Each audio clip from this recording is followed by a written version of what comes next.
Hei, Siim siin. Täna räägime kahekohaliste arvude korrutamisest kahekohaliste arvudega, ehk siis selle video lõpuks sul peaksid oskama ära teha 23 korda 12. Ma seda praegu nüüd kohe ei hakka tegema, aga kirjutasin endale ülesse ja siis pärast video lõppu proovis ära lahendada. Nii, ja seda kõike siis samamoodi 1 kuni 10 korrustabelit kasutades. Ehk siis 10 korda 10 kõige suurem, 1 korda 1 kõige väiksem ja siis kõik need vahepealsed. Nii, aga enne kui me nüüd selle asja juurde minna, teeme soojenduseks midagi muud, teeme seda, mida me juba oskame. Võtame sellise suure arvu, 6, 6, 6, 6, 6 korda 6. Nii, kui sa nüüd seda oskad teha, siis sa oled seda eelmist videot vaadanud ja kõik peaks korras olema. Kui ei oska, siis vaata eelmist videot. Ja siis jälgi seda, mida mina praegu teen. Nii, aga võtame sama arvutuse ja teeme selle nüüd kiiresti läbi. Nii, mida me siin hakkame tegema? Hakkame järjest läbi korrutama 6 6-ga, 6 6-ga, 6 6-ga, 6 6-ga, 6 6-ga. Ehk siis hakkame paremalt poolt siit ja läheme edasi niipidi. Nii, ja põhimõtteliselt esimene 6 korda 6 on 36, ma siin väga palju ei peagi arvutama, sest et kõik on 36. Kõik 6 korda 6 on alati 36, ehk siis me tegime 6 korda 6 ja see juurdus 36. Nii, aga 3 kirjutame siia nüüd edasi ülesse, jätame siis põhimõtteliselt meelde. Ja nüüd võtame järgmise 6 korda 6, aga nüüd peame lisama selle 3, mis meil siin meeles on. Lisame 3 ja nüüd meil on siis 6 korda 6 on ikka 36 pluss 3 on 39. Ehk siis nüüd me kirjutame juba 9 ja nüüd kirjutame 3 siia järgmise 6 peale. Ja võtame järgmise 6 korda 6. 6 korda 6, nüüd on meil jälle 3. Kui sa näed, siis see on täpselt sama, mis eelnevaga, ehk siis samamoodi 39. Samamoodi kirjutan 9 siia alla, 3 kirjutan peale, ja nüüd kuna me teame, et siin seis on täpselt sama, siis me võime jälle 9 siia alla kirjutada, 3 siia üles kirjutada. Ja siia pisikese vahe, et on erinev.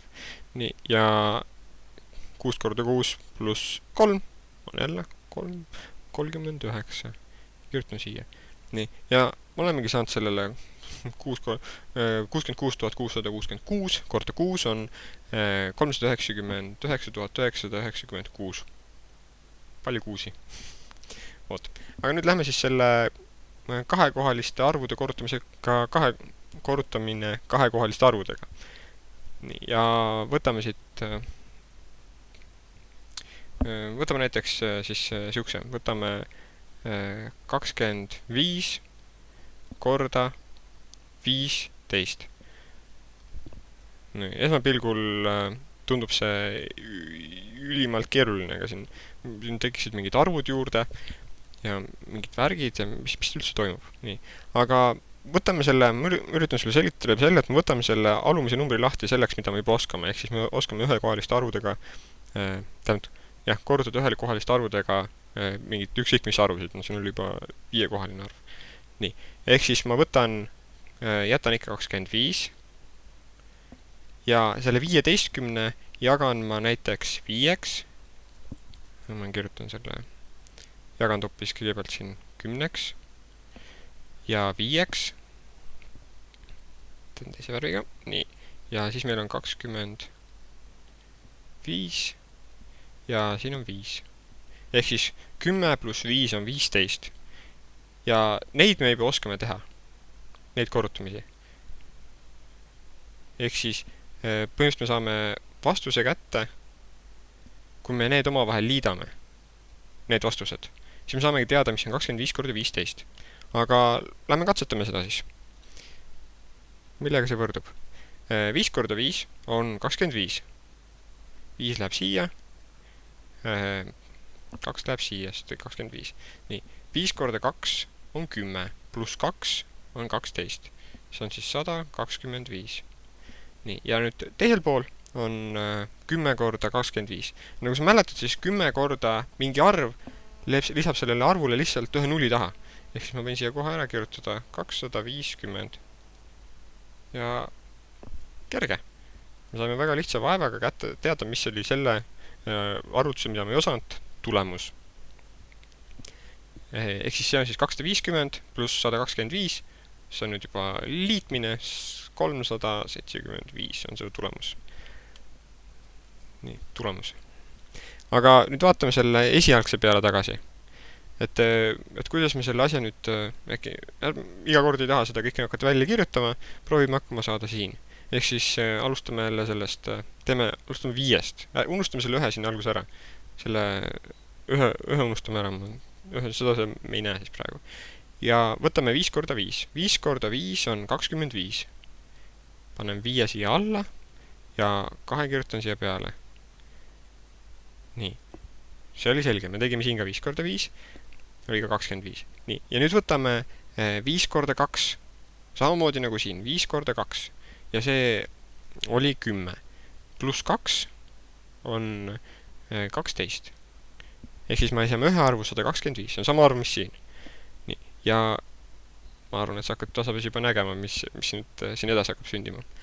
Nii, ja kui me võtame nüüd 250, nüüd 250, võtame 25 korda 10. Palju see oli? See oli siin 25 korda 10, 250. Ehk siis nüüd me kirjutame siia 250. Ja nüüd, kui me selle kokku liidame, me saamegi teada meil otsitava vastuse. Ja seda on nüüd oluliselt väiksema vaevaga, kui siin hakata 2 erinevat arvutust välja tegema. Siin kindlasti võib vähem eksida, aga kui sa oled juba väga profi, siis sa kindlasti teed ainult läbi selle meetodi ilma, et siis kõike seda pikka teksti kirjutamata. Nii, aga võtame veel mõne näite. Nii, võtame 71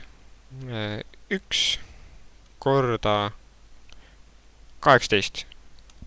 Vaatame, kas me sellele oskame leida tulemuse. Nii, sa võid korra pausile panna, vaadata, kas sa oskad leida õiget tulemust sellele arvutusele. Nii, ja nüüd hakkame siis seda koos tegema. Nii, esimese asjana ma unustan jälle selle ühe ära ja võtan siit 8, aga teen selle, mida me oskame, et on 8 korda 1, 8 korda 1, see võrdub 8, ma panen 8 siia.